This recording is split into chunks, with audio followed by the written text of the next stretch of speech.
खेसारी लाल यादव का बोल बम वाला सॉन्ग आया था, देख सकते हो। सॉन्ग का नाम था जो कि नया ड्राइवर। उस सॉन्ग आने के बाद समर सिंह ने पूरा लाइव आकर बोल दिया कि भाई वो सॉन्ग मेरा ही कॉपी किया हुआ है, क्योंकि समर सिंह के कुछ एक महीना पहले ही एक सॉन्ग आया था जो कि सॉन्ग का नाम था नया नया ड्राइवर हो हरनवा ही दावत है, ठीक है। यह सॉन्ग आया था, वो एक महीना से ऊपर हो गया है, ठीक है। और खेसारी लाल यादव का सॉन्ग अभी अभी आया है, 2-3 दिन हुआ है, ठीक है।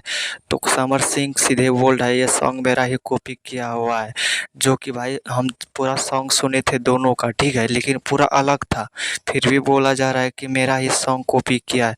तो भाई ऐसा कोई बात नहीं है, ठीक है।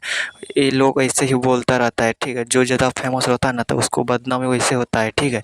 हाँ तो दोस्तों हमको पूरा पता है भाई, खेसारी लाल यादव किसी का कॉपी नहीं करता है, ठीक है। खेसारी लाल यादव का ही कॉपी कर लेता है कोई और, लेकिन खेसारी लाल यादव किसी का कॉपी अभी तक नहीं किया है। हाँ तो दोस्तों आप लोग को क्या लगता है, खेसारी लाल यादव ऐसा काम करेगा या नहीं? कमेंट में ज़रूर बताना। वीडियो अच्छी लगी तो लाइक कर देना, चैनल में नहीं है तो सब्सक्राइब करना। तो मिलते हैं नेक्स्ट वीडियो में इसी तरह वीडियो लेकर।